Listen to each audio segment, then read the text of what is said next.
from page 4, President seeks fresh 1.15 trillion naira domestic loan to fund budget deficit. Senate orders probe into Buhari-era railway projects, and federal government targets 7 million youth to acquire digital skills and vocational training. And also on page 5, stop rejoicing over Nigeria's challenges. Your government begins demolition of structures. Okweolo to rebuild General Hospital. Fear grips Osun PDP over weakest comments on Adeleke. Also on that same page, we have a lot of political stories, as we have this one. Ajaregbeshola's caucus seeks Osun ADC governorship ticket. Ayedatwa presents staff of office to new Oluoke of Okeigbo amid protests. Ondo cocoa farmers protest new forest policy. And on page 6, say no to vote buying, election rigging. Amopitan wants politicians. We also have this one. IG appoints Shokune as new CP, deploys 60,000 officers for election. And don't fall for politicians' antics. That's a statement coming from the NSCDC as a caution their officers. On page 7, the business page, that's this one. Nigeria can leverage Islamic finance to deepen inclusive economic growth. And Doherty votes FIRS on 15% petrol imports duty. Startups in Nigeria, others raise over $442 million. Okay, flipping on to what we have in focus, the search for lasting peace in Benue through innovative community-based peace structures, as on page 8. And on page 9, there's something about everything you need to know as a retiree under PTAD. I think you might want to read up on that. Okay, Midweek Magazine, the section, a new season for Africa's Creative Exchange on page 13. And we have more right here at 80. Akinwumi Weaves' Legacy of Preservation, as on page 14. It's Creative Up on Vase Battle of the Beats. Okay, we have some more. Right here from the grassroots on page 19, Ejigbo launches Mega Empowerment Initiative. Shomolu empowers 500 residents with 50 million naira. Jokoro graduates 130 youth in skill empowerment. Okay, we have this one, China 15th five-year plan and future of China-Africa cooperation. You find more of that on page 21. And on page 22, Nigeria-Vietnam pact on cashew will aid tech transfer. Businessman pledges welfare-driven leadership in Akwa Ibom. And on page 24, we have some interesting editors' mailbags. Why housing for all remains elusive. 15% felt duty, patriotism, and the price we'll pay. Okay.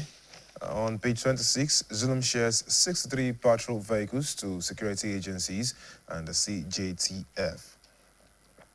And on page 27, schools to access State Fund ICT intervention after data publication. On City and Crime, that's on page 28, NSCDC operatives arrest 5 kidnappers. Regina Daniels' mom claims daughter funded World Coach selection. I think that's been trending for the last couple of days, and it's interesting looking at the story from there. I'm committed to Lasso's development, says Mark Conjola. Woman kidnaps self, collects 5 million naira from husband. You might just want to read up on that story. It's on page 28 of the Nation newspaper for today, Wednesday, November the 5th. Agency handles 400 abuse cases monthly. And on page 29, Obasanjo Sasakawa chief meets to deepen pact in agriculture. UBEC, Korean agency, pledged to advance smart education. Church empowers communities with free surgery and others. Okay, on the sports page, as on page 31, Ajax coach reveals plans to cage skillful Osimhen. Beckham knighted for services to sport and charity. Money faults NFF on funding as equipment rot away in Igboro. As talks about the abandoned FIFA project. CAF expands Women's Africa Cup of Nations finals to 16 teams. We have Obodo urging Eagles to unite for World Cup 2026 playoffs. Okay, we also have more right here. And of course, there are, results from yesterday in the UEFA Champions League, as well as fixtures for today's game right there in the same UEFA Champions League. And that is as much as we can take on the Nation newspaper today. And that's it for the newspaper review. We'll take a break now and on to the weather report.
Thank you very much for staying with us. Yes, it's still AM120, and this morning we are talking about alleged genocide against Christians and Trump's threats. Of course, we know for the past few days it's been back and forth with the U.S. president, the U.S. government generally, and the Nigerian government, talking about Christian genocide, the allegation made by the U.S. president, and there's been reaction, so many reactions from different quarters in the past days, and of course, we expect more reactions.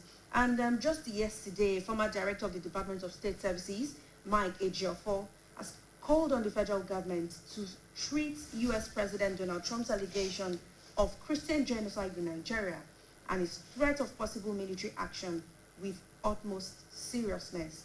He urged the government to immediately deploy diplomatic channels to prevent this situation from escalating. Yesterday, the president also declared a state of emergency on our security apparatus in Nigeria. Doing justice first to this topic this morning, we have Group Captain Oladele Olasokwe, retired. He is a security consultant. Thank you very much. Thank you, madam. It's good to have you.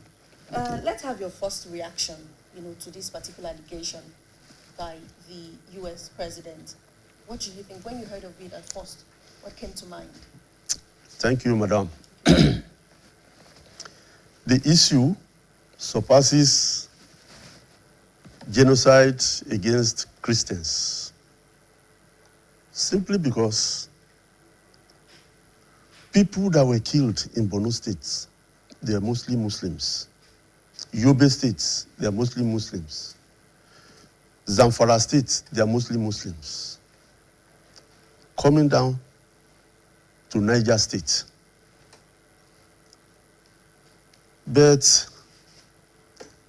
who feels it knows. You have the incidents of Plateau State, well over 500, with their name even inscribed on the board. You have the Yewata incidents. Even before that, there have been killing. What did we do? What did the government do to stem this tide? In Nigeria, killers roam freely. There is nothing about the sponsors that is not known to the government. What did we do? If we don't take care of your people, and somebody from outside now says he wants to help you to take care of the people slaughtering them, who brought them in? Problems have roots, and problems must be uprooted from the roots. This thing has been coming since Jonathan's time. It got worsened during Buhari's time. Incidentally, let me say in social media, the present NSA was the one that even gave the first alert in respect of influx of people. Alhaji Kawu Baraje mentioned something like that. What did we do? What did the government do? That is why you hear some people saying that they prefer military government, they prefer this, they prefer that. And unfortunately, there is rumor of a coup. Everything is getting interwoven. Trump did not say he was coming to fight Nigerian military. He said he was coming to target the jihadists. Okay, now, sir, at this point, I would like to ask, some people have pegged it a genocide. Yes. Some people say it's targeted attacks. Do you think it's a genocide? I know you already mentioned that it's not restricted to Christians alone. Yes. But do you think these are targeted attacks, from what we've seen so far? You see, if we say genocide, it is a general thing. Not a genocide. Look, genocide against Muslims, genocide against Christians. Okay. It is not restricted. We can't bring religion in. Okay. The governor of Anambra State, Governor Soludo, he said in the East, Christians are killing Christians. Oh. We cannot subsume security into politics of security into religion. Security must be treated on its own aspect. Are people dying? Yes. Are they Muslims? Yes. Are they Christians? Yes. Now, look, when you hear what is going on, even on the field, there are people everywhere. I did my master's degree in Benue State University, and I called some of my colleagues there. Say, what is happening in your area? What I heard bled my heart. I wonder who gives the military orders and what they are doing on the field. When they say that, when they wanted to go and carry the corpse of their people that were killed, the soldiers said they have to go and take permission from the Fulani who killed them. Where is that done? How possible? In the military that I served for 30 years, when issues of insecurity happens, it used to be an opportunity for us to make names. But what have you changed the service chiefs 10 times? The situation will not it will still remain the same if the sponsors of these things are not arrested and prosecuted. People need to be shot. Okay, Captain, let's look at China's reaction to this now. China has come out to say they are supporting Nigeria and, of course, opposing the U.S. president's threats to Nigeria based on the allegation. But is this not becoming or gradually becoming, a country trying to use another country as a middle ground to attack another country in the space of, in the case of China and U.S. now? Let's not forget that China and U.S. have not been on the same term, for a while now. And is this not China also using Nigeria to get back at the U.S.? It will always be like that. It will always be like that. Look at Ukraine. When Putin entered Ukraine, he thought it would be 2 or 3 days, run over. But Putin is bogged down there now for 3 years. He's bogged down there now for 3 years. Let them not turn Nigeria into Ukraine. There is this clause of non-interference in the UN Charter. In the UN Charter. But the issue is that, as UN even spoken about the slaughter in Nigeria, look, one thing is that Trump is a businessman. He's not a politician, he's not a diplomat. He will say what he has to say. But check what he's saying. You can't fault it. China telling us they are on our side. Good. We are not going to put ourselves in the middle of superpowers. I'm not a politician. I'm purely a soldier, and I'm seeing it from military point of view and from my background of international relations and strategic studies. We are not going to put ourselves in the middle of superpowers. We are the Africa's biggest market. Any problem in Nigeria will cause an overflow of refugees into neighboring countries. Incidentally, we have very poor neighboring countries surrounding us. So it will just be a gamut of confusion. Don't you think things might escalate from, the influence that we are seeing right there from the world superpowers, when you were talking about the tension already in the security sphere? It will escalate. The thing is that, how is the government handling it? I want to believe there are some diplomatic maneuvers on the ground to stem the tide. But the issue is that President Tinubu has inherited the problem of former administrations. Willy-nilly, government is a continuum. He must manage it. It was unfortunate that people working with General Buhari were not really in tune with General Buhari. It was for self. We need to ask, What nature of work did Malami do? There's more money in politics than in business. And that is not good. That is not good. Because now this issue of China coming in, Russia has his hand full with Ukraine. Russia is strongly with Burkina Faso. Trump will not say he wants to get involved in Burkina Faso. First of all, if we are talking of minerals, China has more than us. These are subcontinental space.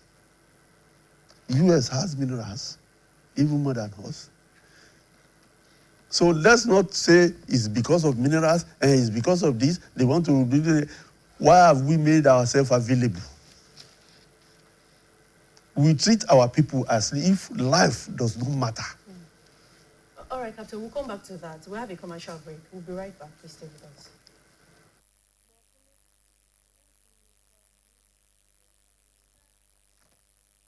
Of golden terra oil, a mom can transform a frown into a smile. Change no thanks into yes please. Resolve family feuds without blowing a whistle. Providing tasty family meals is all that matters. Where there are moms, there is love. Golden Terra Oil, pour pure love. What wakes you up in the morning? Is it the sunrise? Is it the alarm? No. It's your dream that wakes you every day. It's what drives you like a powerful engine. That's why you start strong every day with a rich, creamy taste of Nescafe Original 3-in-1, carefully crafted from selected coffee beans. You are on your hustle, and you won't stop until you succeed. Start strong, finish strong. When malaria knocks you down, you can be sure parasites are having a party in your system. Welcome to our new kingdom, guys! Comel, an effective weapon against malaria.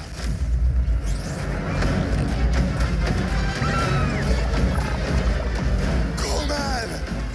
Attacking the parasite army directly to give you express relief and get you back on your feet effectively. Comel on. Malaria gone. Milo 3-in-1 Milky and Creamy is truly milky and contains calcium. So, no need to add milk for that rich, creamy cup, which helps to nourish your kids.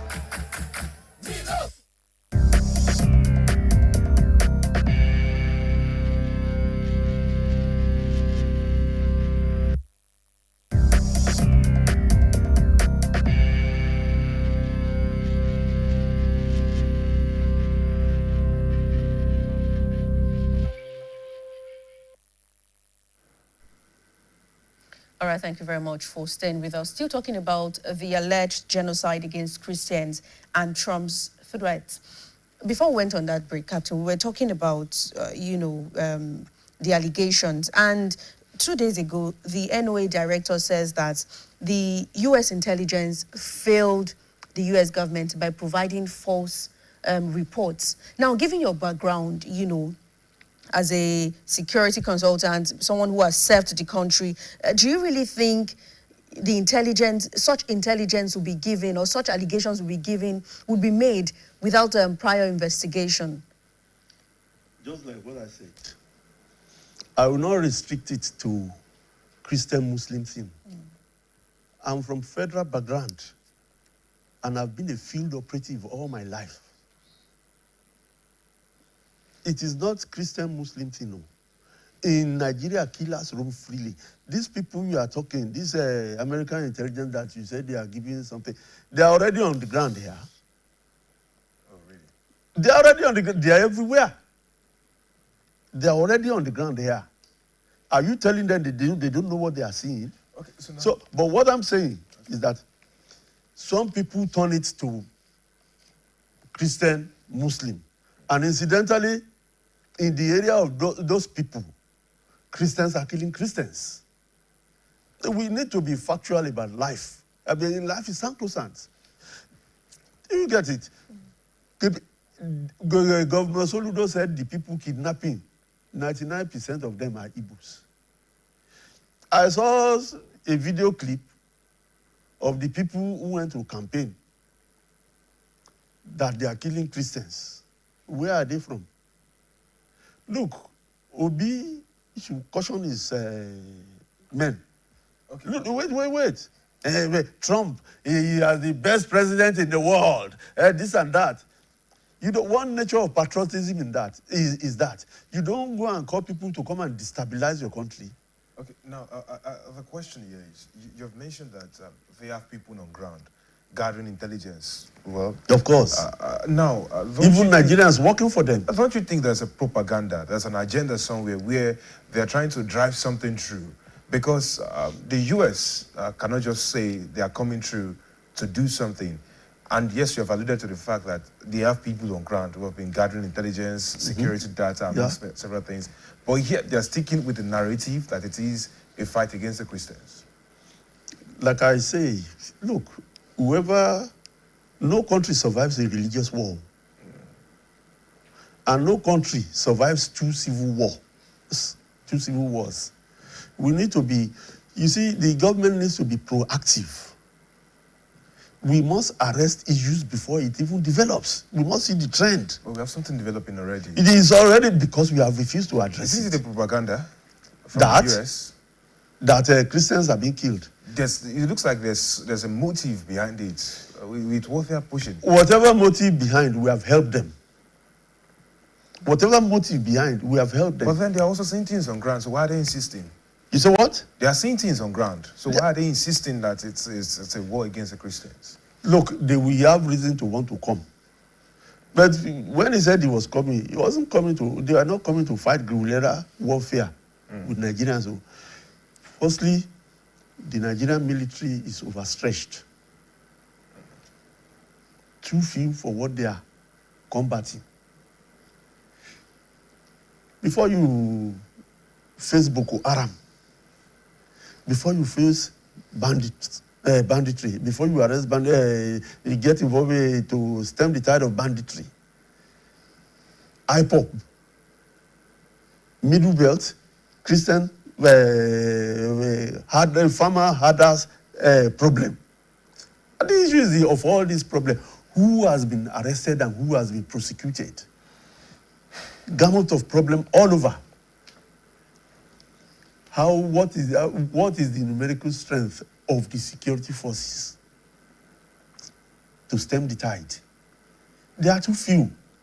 I have said it before, here in this very room, that we need to mop up ad hoc forces, vigilantes, local hunters, all over Nigeria, to be headed and directed by the Army, Navy, and Air Force, with attendant medicals and logistics. Just less than 3 months operation. Divide them into all the 6 geopolitical regions of Nigeria. Let them comb the forest and flush the beggars out.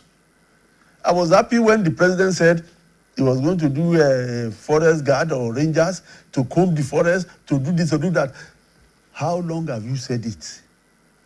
Has it happened? Now, based on your recommendation... No, please, let me land. How long have you said it? Has it happened? We are too slow and dragging. You said you will increase the youth corpus money to 70,000.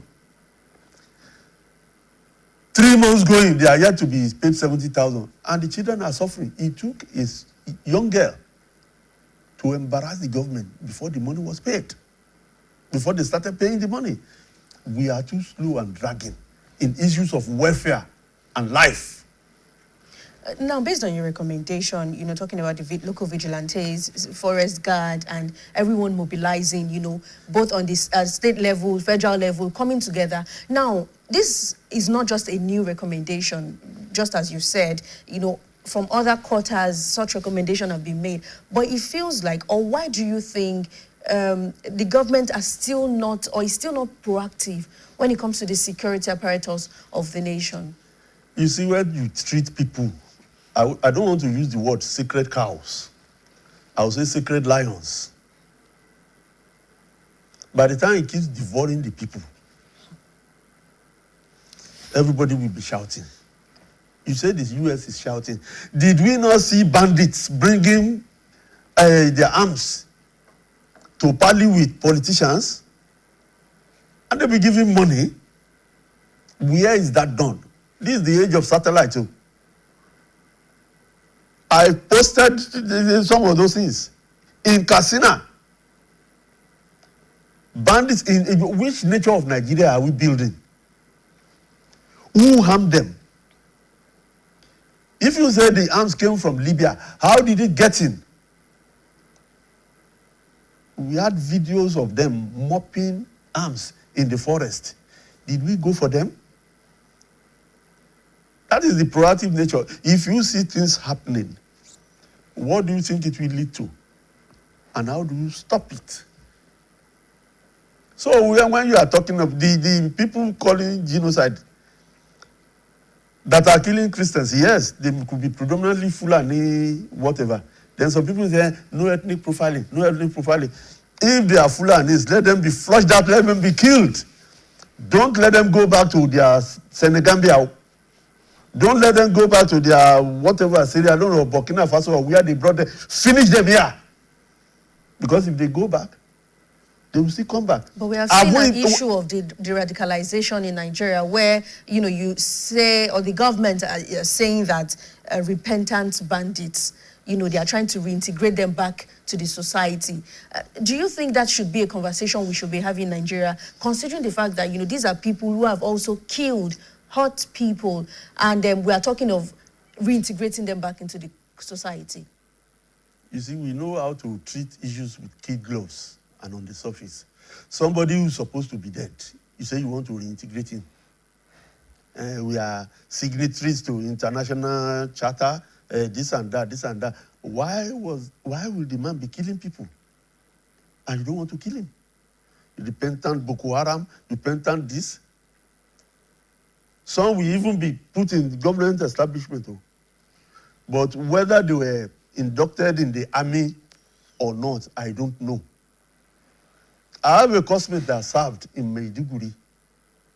He said some of his soldiers brought in Boko Haram into the units. They killed some soldiers, and they before they were repelled. Why will you see, you are fighting a national cause.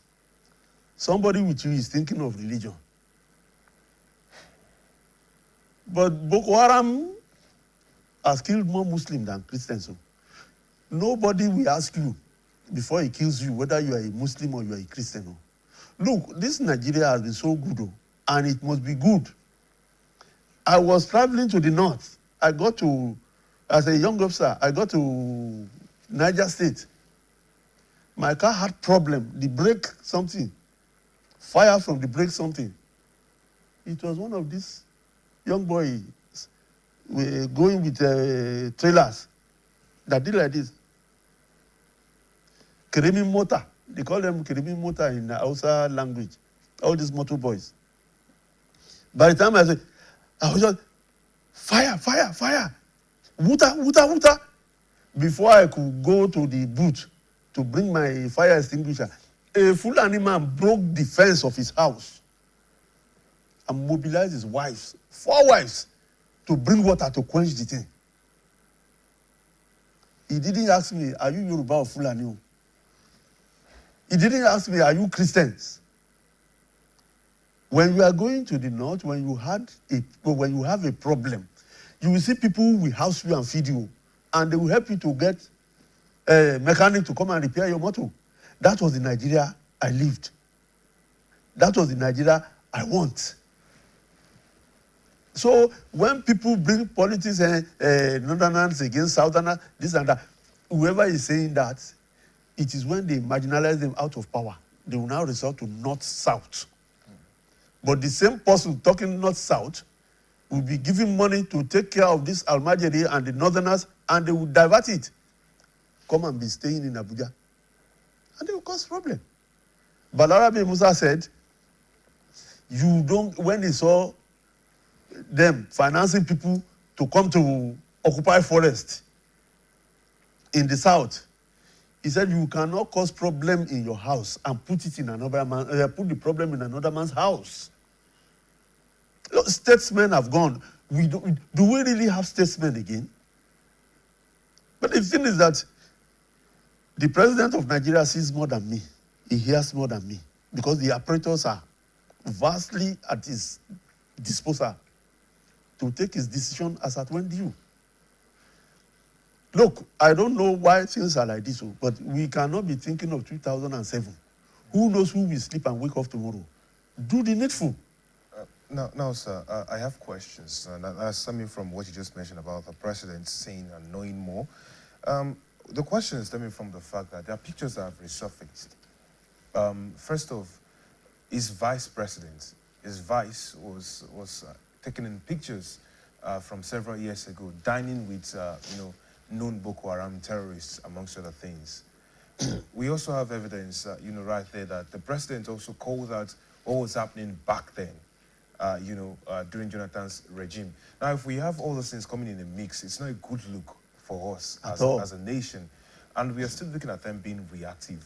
A few months back, we were talking about Plateau State.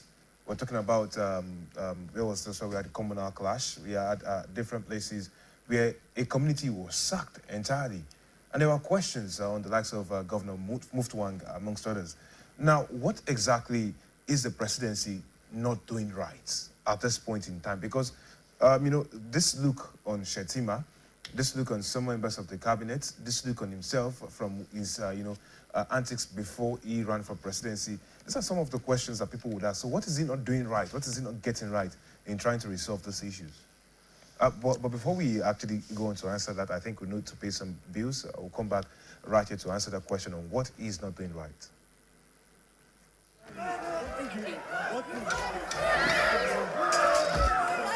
What do you need?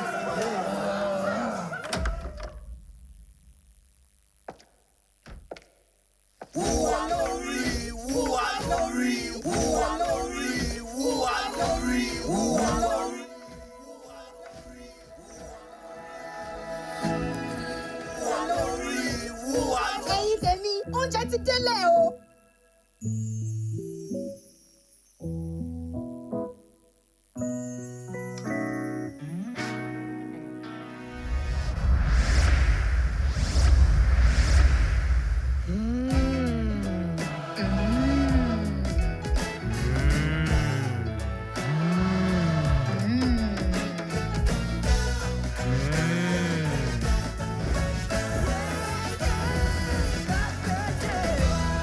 Sí àsìtò gbà yìí.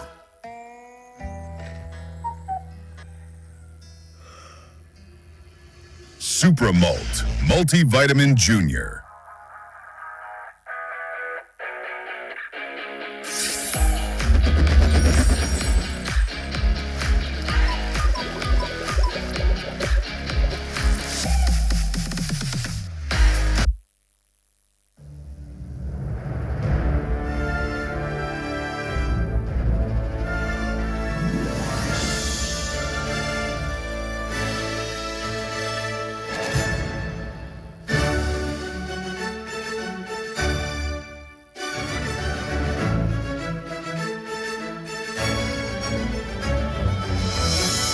TerraCube, unwrap joy, unleash taste. Some say learning is fun, but as a mom, I see how demanding it can be for my child. That's why I ensure he starts every day with a cup of Bonvita. Bonvita, prepare them to win every day. Good, tasty food is worth living for. Worried about your oil every time you enjoy your favorite meal? Introducing Smart Balance. Smart Balance rice bran oil is rich in gamma-oryzanol. Several studies suggest that gamma-oryzanol may contribute to the reduction of bad cholesterol. Golden Terra Smart Balance oil. Good food, no worries.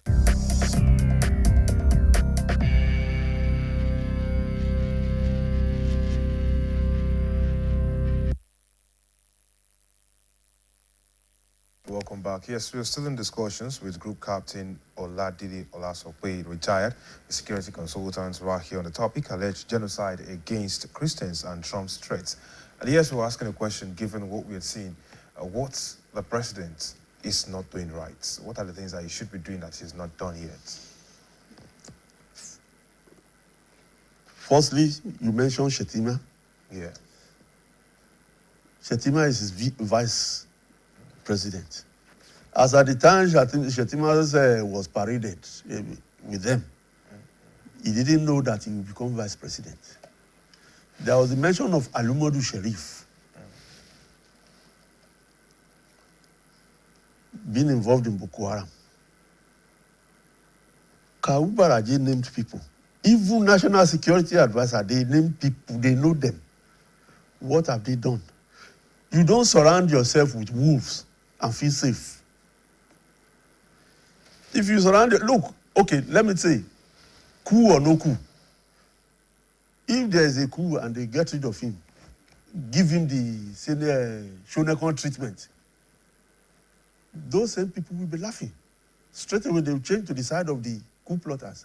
Oh, they are our children. They've come to liberate the North. This is a bloody lie. Liberate who? Who is imprisoned? They are the one in prison, oppressing their people. The president needs to be decisive. You have every operator. Don't think, look, the way I will see it will definitely be different from the way the president will see it. I'm purely a soldier, hardcore combatant. And I've trained people in these armed forces. Many of them are generals today. That is the way I will see it is still the same way. It cannot be the way the president will see it. The president is exposed to more information than me. You understand? I've left the service 15 years ago. But in leadership, when things get to this point, you have to be decisive. Trump was only telling us that your government is not decisive. Okay. And I'm coming to do the job. Yes, and Trump also said that he would make the operation fast, vicious, and sweet. Yes. Now, do you think, or what do you think is going to do differently from what our current government or what the federal government have done in the past years and have failed to do? There is nothing Trump is coming to do that the Nigerian security agencies cannot do.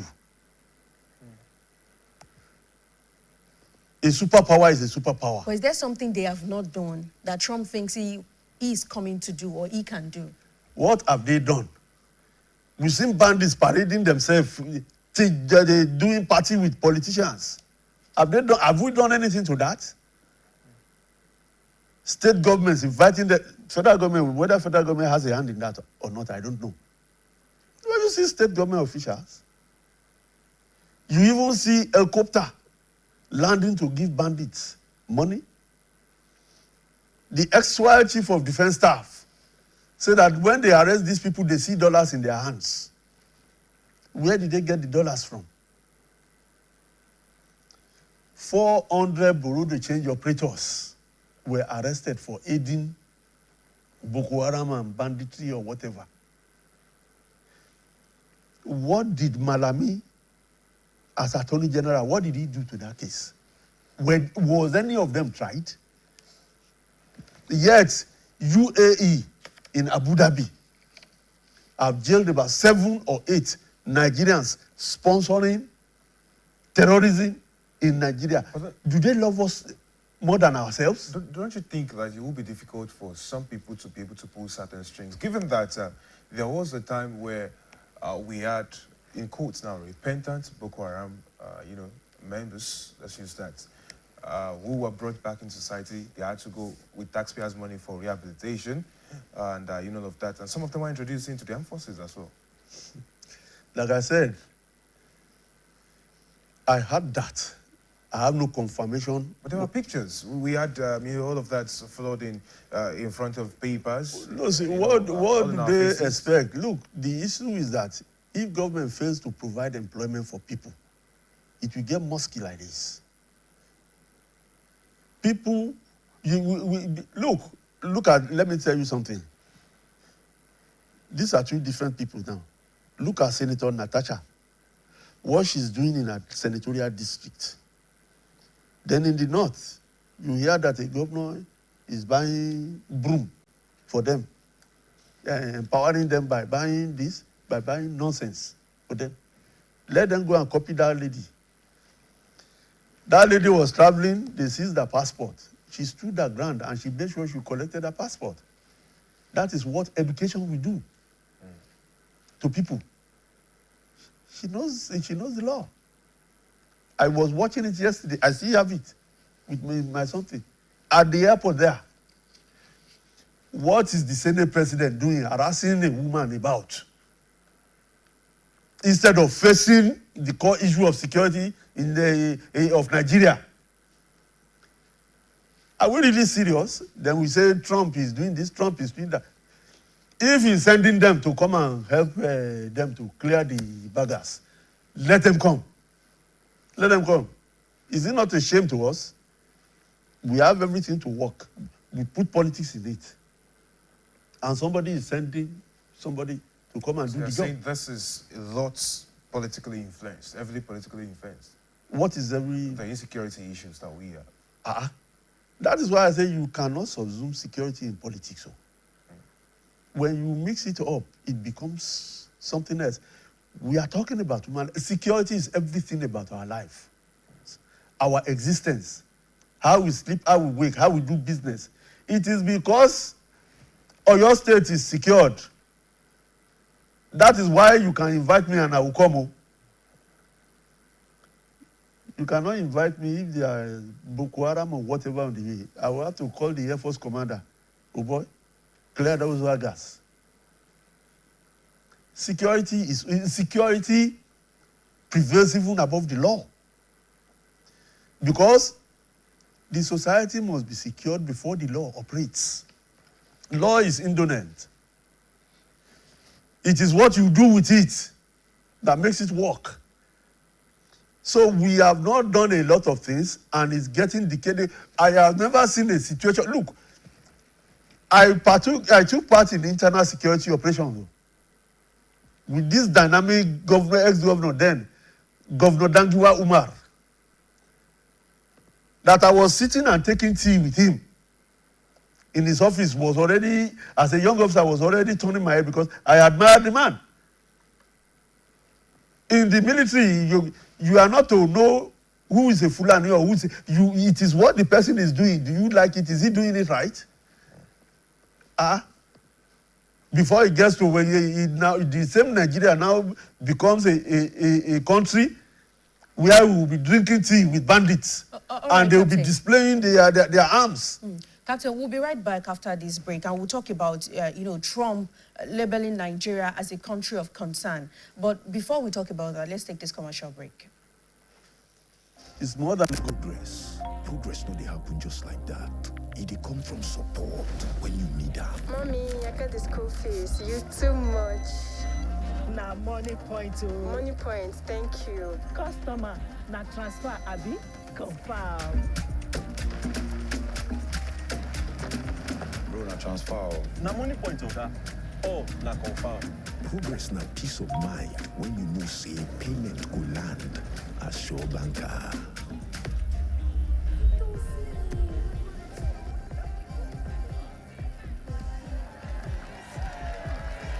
Progress na small wind where they carry person go far. No worry, yourself go make am. Mo go buy ball. Victor, even you, they use money point? Of course now, they use money point. Confirm. Money point, made for your progress. Natural sun-ripened yellow corn. Individually whole flaked to preserve its natural goodness. That's what makes Nasco cornflakes truly whole flaked. What makes a true leader in the game? Is it being the first to start? For over a decade, one name has always led in front. That name is Bet. Niger. Bet Builder, Bet Freeze, One Up, Bet Boom. Not just features, but unbeatable odds on over 300,000 live matches. You're playing to win. Just another reason why Bet Niger is truly Nigeria's number one.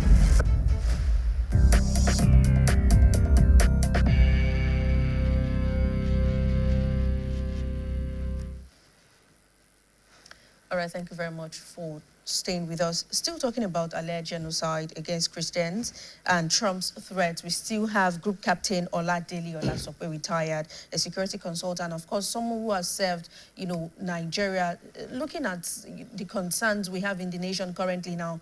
And we mentioned Trump labeling Nigeria as a country of concern.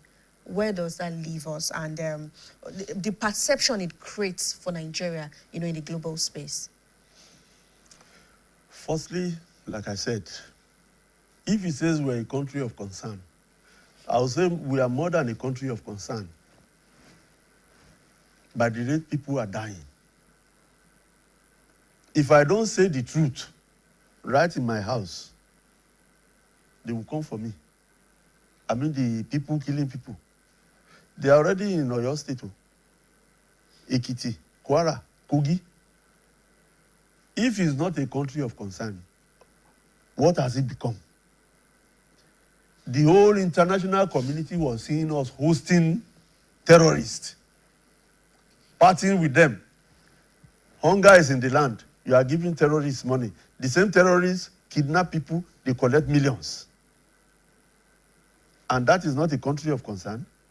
Is more than a country of concern. The Northerners must stand up and fight what they bring, or what they brought in. But this is not just a fight for Northerners alone now. It can't be a fight for Northerners alone. I said when they entered Kwara, do we move from Oyo to go and help Kwara? To prevent them from coming to your area, go and help the people, your neighbors, to get rid of the adversary. All right, so as we wrap up this morning with you, what do you think we should be doing at this point in time, to those statements made by the U.S. government and to ourselves? Let the international community see us to be doing something concrete about getting rid of these security problems. If we don't have enough people in the security services, let them recruit. We have money. We have people throwing 500 million just because they want to feel fine with somebody's wife. And we don't have money to enlist people to come and do the job. Are they even thinking of the job? Are they even thinking of the job? Let us get it right. We know what to do. Let us do it. And let nobody be treated like a secret lion. You cannot come and be devouring. You cannot bring people, killing people to Nigeria, and you are in the comfort zone of your house, believing that when it gets so bad, you will now live abroad. Your children will now live abroad. It's so bad. You cannot destroy Nigeria for us. Okay, we started from regionalism. Our fathers, with the white men, they foisted regionalism on us.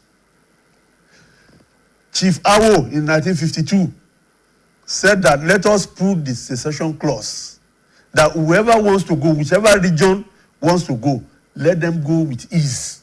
There is no need for a fight. Czechoslovakia left themselves. Holland and Belgium, they were together.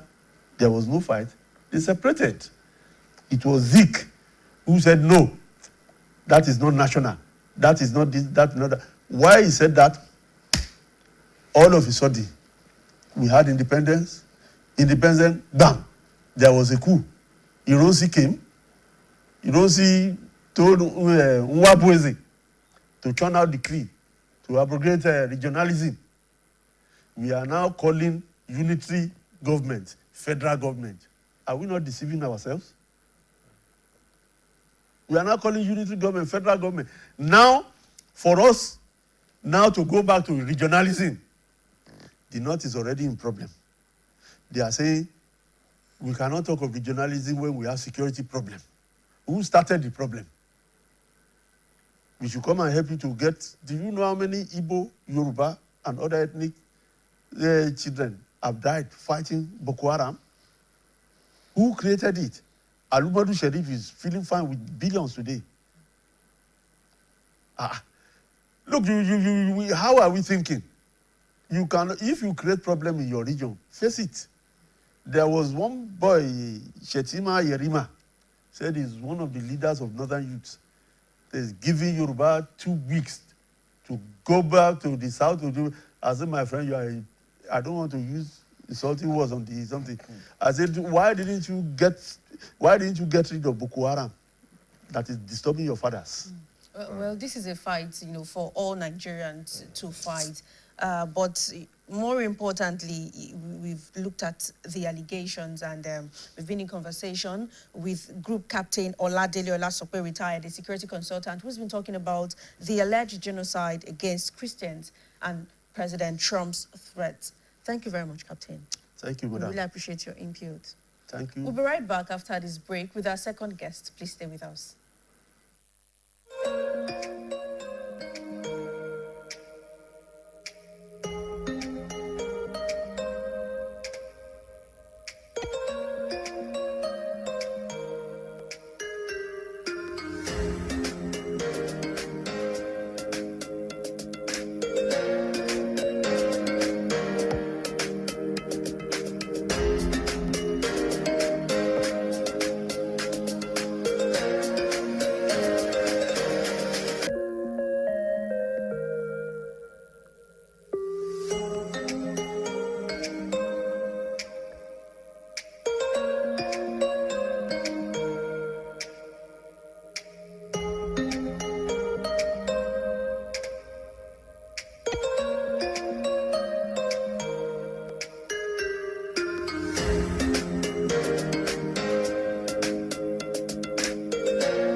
Still talking about the alleged genocide against Christians and Trump's threats. Right now, we have a security scholar in the studio with us. We have Oluwatobi Fatoki. He's also a legal practitioner. Thank you very much. Yeah, you're most welcome. It's good to have you. Let's have your, we saw the tweets back and forth. President Trump, Nigerian government, the president, President Tinubu, back and forth, talking about the genocide against Christians, talking about the security concerns, and of course, Trump labeling Nigeria as a country of concern. What's your opinion about all these activities in the past few weeks? It is well. I do say that coming here to talk on our insecurity every time is becoming too much, and it's bad because it's something that is in continuity, just like successive governments taking over and taking over and taking over. And, well, Nigeria being declared as a country of particular concern by the United States government, to me, the rationale or the reason is not far-fetched. Let us look at our country as it is. Well, it's been said over and over. There is no way to talk about this that we won't look into the Constitution and talking about primary purpose of government. Section 14(2)(b) of the Constitution says, security and welfare of the people shall be the primary purpose of government. And when we are talking about the word primary, what primary connotes is something vital, essential purpose, major purpose. So if this is your primary purpose, security comes first. When you have welfare without security, you have nothing. When you have everything without peace, you have nothing. So when we say the security and welfare of the people should be the primary purpose, and nothing is being done. And also, let us define Nigeria. We have how many states? 36 states. Section 2 of the Constitution says, Nigeria shall be an indivisible and indissoluble sovereign state, sovereignty, to be known by the name Federal Republic of Nigeria. So if you are saying that we have our sovereignty, that means we can do things by ourselves, and we are not combating insecurity enough. Won't the US or will some other nation look inward and see what's happening in this country? Mind you, the State Secretary, the US government didn't just wake up overnight and say, oh, let's declare Nigeria as a country of particular concern. Petitions were written. Voices were heard. People have been clamoring towards the president, even before now, not about President Bola Ahmed Tinubu's issue, but successive previous governments. So it was not an overnight decision. No, people have been speaking out. Please secure us. It's your duty. We may say that, oh, over here we are enjoying relative peace. But mind you, when there is no family peace, then you talk about state peace. If there is no peace in some area of the indivisible and indissoluble sovereign states, then within time it will spread to some other areas. I'm coming, please. Let me just finish on this. It will spread to some other major areas. And now, people have written petition. People have gone to US because they have been clamoring. They have been raising eyebrows. Dust have been raised. Nothing seems to be happening. Though they are trying in combating, but the more you combat, the more some other insurgents, insecurity shows up. I'm still going to analyze the states, looking at Plateau states, Bassa, Bakin Ladi, different areas. Now, let us now define the word genocide. If they are looking at, oh, Nigeria is genocide, let us go the US way. United States Holocaust, what's it called? Memorial Museum, US Holocaust Memorial Museum, define genocide as an internationally recognized crime in which acts are done only or in parts to destroy a national, ethnic, racial, or religious groups. Let me repeat that. That's the definition of U.S. Holocaust Memorial Museum. And it defines genocide as an internationally recognized crime in which acts are committed either to destroy only or in parts. So we are saying that, oh, they have not destroyed only, but in parts. A national, ethnic, what's it called? National, ethnic, racial, or religious groups. Now let us ask ourselves rhetorically. Hope we don't have destruction in parts now of some ethnic groups or of some religious groups. Looking at the space of insecurity in Benue State, Plateau State, Southern Kaduna. These are parts of the indivisible and indissoluble states of a sovereign state. And the people have written petition. So that decision to me is not something that is coming out of the blues or something that maybe Donald Trump has done too much by declaring such. You have to look at the outcry. We have people in US that have relatives in Nigeria. And let us look at, before now, fighting security. Can we fight alone as a nation? Well, we have moles. It is like, let me use the word, we have moles allegedly. We have spies. I'm talking about intelligence. You gather intelligence and you share intelligence reports. By the time you are sharing intelligence, your enemies get, information as in respect of it. How do you combat that? And when we have nations that are ready to help, it's not as if, don't let us look at the messenger, let us look at the message.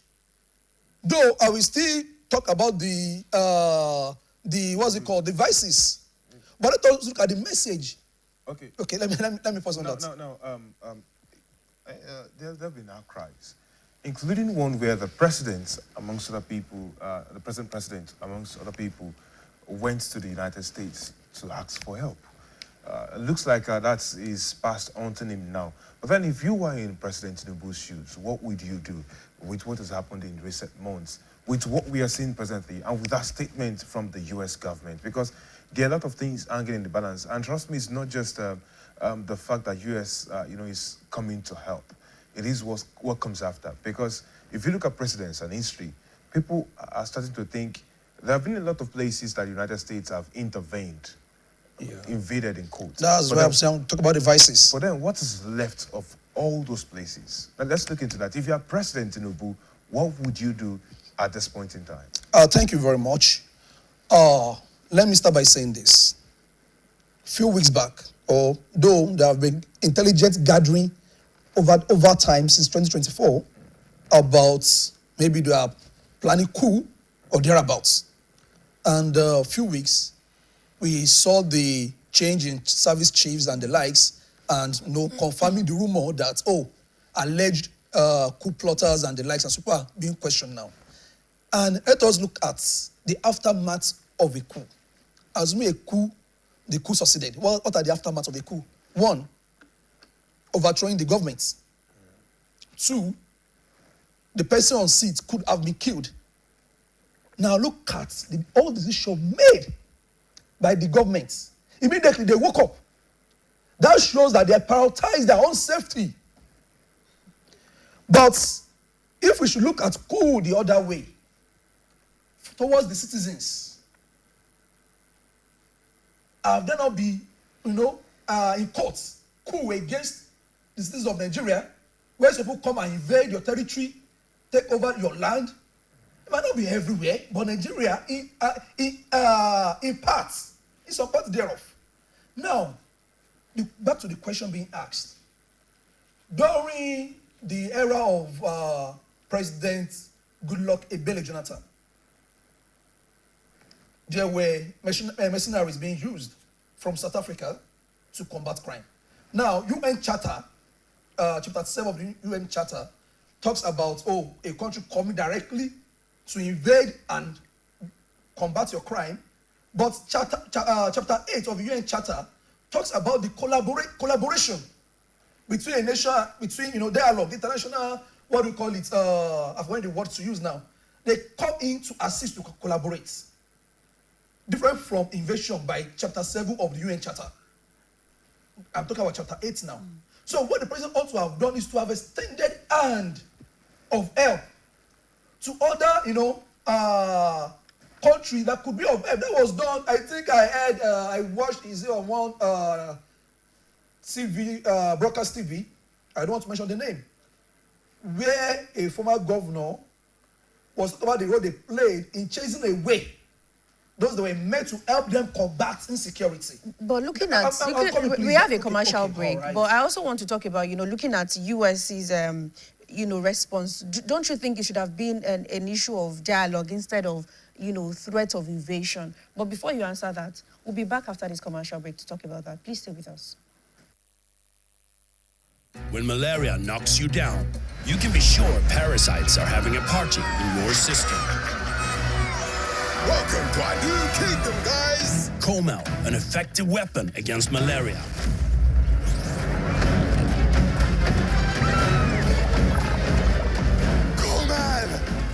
Attacking the parasite alongside the Army directly to give you express relief and get you back on your feet effectively. Chrome out on malaria gone.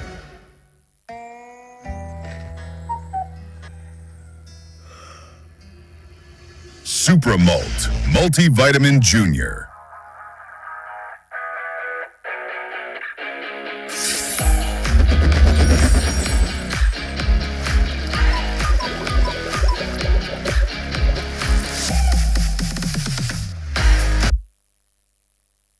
The world needs moms. With a splash of golden Terra oil, a mom can transform a frown into a smile. Change no thanks into yes please. Resolve family feuds without blowing a whistle. Providing tasty family meals is all that matters. Where there are moms, there is love. Golden Terra oil, or pure love.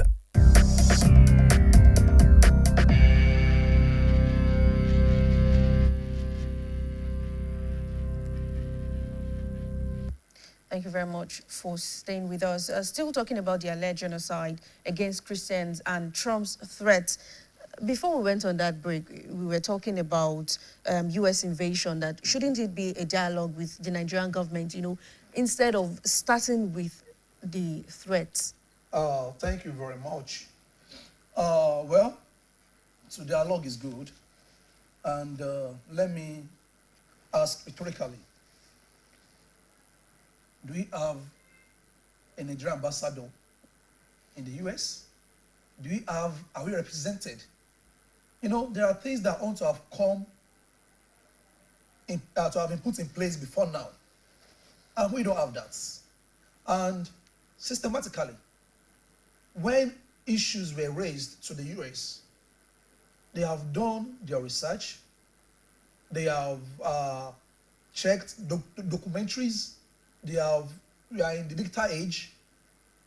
They've been able to identify core areas where those affected, I mean the hoodlums in quotes, the terrorists in quotes, the insurgents, I am sure they would have dotted their I's and crossed their T's on that. And we should be careful of the word invasion. It's not that the US government is coming with the aim of waging war against Nigeria.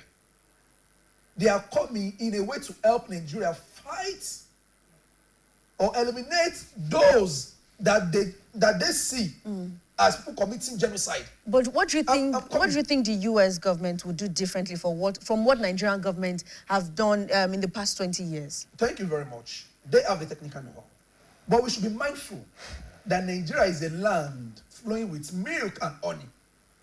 And we should look at some other, as already said by my brother here, some other countries like Libya and the likes that they have gone to assist and at the end left in ruins.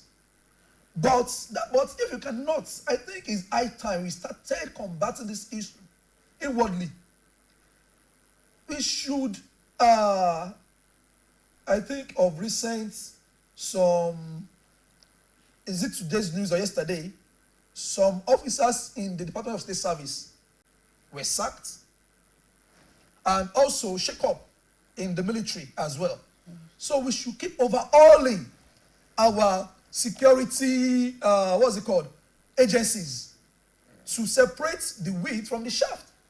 And by doing that, and also eliminating corruption, I said the other day, if you are corrupt, you cannot fight insecurity. You cannot combat crime with corruption. Because when money is meant to purchase some equipment and you divert, you get something of inferior quality, which will be able to combat. And also, I'm sorry, there was a time, is it during President Buhari or Ebele Gonjata's tenure, where they brought about this word whistleblower. I've not heard about protection again now. Now we've seen journalists in some place being harassed. We've seen activists being harassed. We've seen people going on rally being harassed. And nobody is coming out to speak. Nobody is coming out as a whistleblower. And we are even seeing in courts some people that have held public offices saying that, and some that even holding public offices saying that we know their hideouts. Some people say that we know how they came, we know them. I think that's part of whistleblowing. That's intelligence gathering. What have you used? Or what have you done with that intelligence? You just left it at bay. So a whole lot keep happening and won't have a result that we intend to get. So what I need to say is that, as I said, Nigeria is a land flowing with milk and honey. If we have been combating these crimes, various crimes that America could see as maybe genocide, maybe they are looking at a national, ethnic, racial or religious group are being attacked or crime are being committed against them. Well, what have you done in the past? If Nigeria have been combating this crime, America won't have anything to see. Just come and say that I want to come and help you. They will realize that they have been fighting, they have been combating, they have technical know-how. But because, and let me say this quickly before I forget, in law, when you are talking about justice is not just meant to be seen or to be done. It must be seen to have been manifestly done. You see that the blind can even see that there is justice, the deaf can even hear that there is justice, the dog can even speak it out. So it must be manifestly seen to have been done. Okay. But justice against insecurity, is it manifestly seen to have been done? If it has been manifestly seen to have been done, the US won't have any reason to say we want to come and combat genocide in Nigeria. Let's go back to time past. You mentioned the times of Goodluck Jonathan. And something happened around that time towards that election that took him out of power, where we know that at some point, maybe loosely or in some kind of context, some people said, we're going to make this country ungovernable for you. Exactly. And then we saw some, acts of insecurity in certain areas of the country.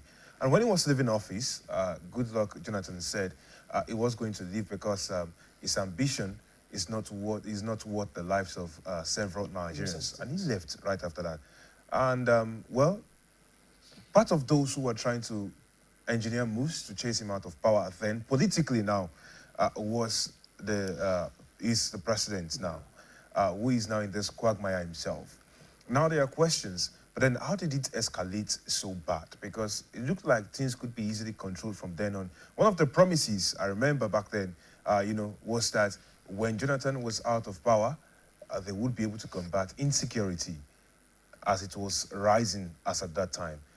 And yet we are right here, we are still battling with it. Also with some members of circles that were known to maybe sort of sponsor or alleged to have sponsored these terrorists at different times, or since snapped with them, dining with them, being a part of this present government. What exactly has happened that has made this whole thing escalate this bad? Thank you very much. A lot has happened. And me as a person, I will still blame former President Goodluck Ebele Jonathan in some area. Okay. What area? He tried to fight insecurity. He said he knew some of them. Yeah, I'm coming. He tried to fight insecurity, but in courts with corruption. What do I mean? And that's why I keep hammering. You cannot fight insecurity with a corrupt mind or allowing corruption to take place. Look at the arms deal during the issue of the National Security Advisor, Samuel Dasuki. The South Africa, Disney, mercenaries, the arms deal and everything. It was exposed at the end of the day. Escalated. So when you come in with corruption, what result are you going to get? And other reason why it has escalated to where it is now is our failure to act. Our failure to make people scapegoats. Let us go back in time to the era of Buhari and today, the military era. And even partly to the era of not Babangida. Let's x-ray that. When you arrest an armed robber, what do they do? Public execution. They face firing squad. People come not in the dark. not behind the scene of public view, not behind the glare of public view. People watch, and that alone serves as a deterrent against anyone that will say, oh, I want to go into crime. Even those that are into drugs deal. Even look at China, that we are, the BRICS, China and the like, that we are, extending hands of international relationship with. What interest? Even in their own country, they do fight against corruption. But now, I won't say that we, the journalists, we are trying our best as well, but our function past Section 22 of the Constitution to bring up the accountability and the responsibility of the government to the masses. How much more do we play? At times, our information not being get kept. Talking about gatekeeping process. Maybe owners' influence, where we have a whole lot of politicians now owning broadcast media. I would think that will be gatekeeping. Where you now have a lot of people in government controlling in court the media. Let us go back to NBC. NBC regulates.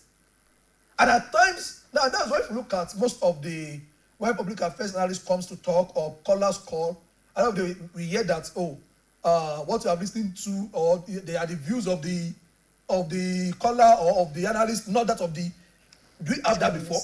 That's to show the sledge of the hammer that is being waged on the media. Why? To gatekeep. I'm coming. Okay. So now, since we keep on escalating like that, aside that, let me come to my own jurisdiction, my other jurisdiction, my main jurisdiction as a legal practitioner, as I be a journalist.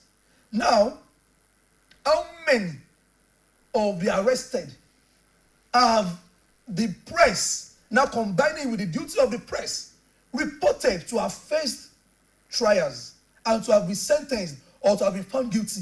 Now, let's also not forget. We are not going anywhere. I beg you to learn on this. Okay, I beg you to learn on this. Please do. How many? You see, we have Section 4, 5, and 6, legislative arm of the government, executive and judiciary arm of the government.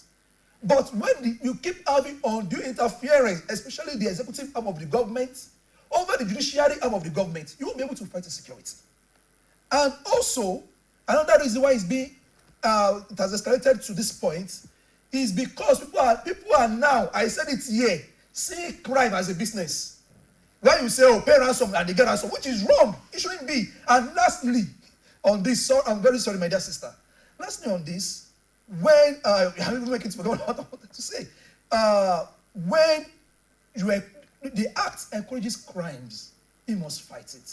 I will remember the last point later on. Now, let's look at the issue of the radicalization. I mean, all points you've mentioned are valid, but, it starts from the top, not from the people. As much as we also say that, people should protect themselves, we should look out for ourselves, and eventually a criminal is being caught and handed over to, the appropriate quarters, appropriate authorities. What do? How do they handle such criminals? We have also seen issues where terrorists, bandits are arrested, and then we hear cases of de-radicalization. We hear cases of reintegrating them back into the society. Now, who do we hold accountable for that, if not the government? Or, are we also going to hold the judiciary accountable for that? Thank you very much for that question. That's about the last point. That's on my last point. When you now, in the name, you are fighting security.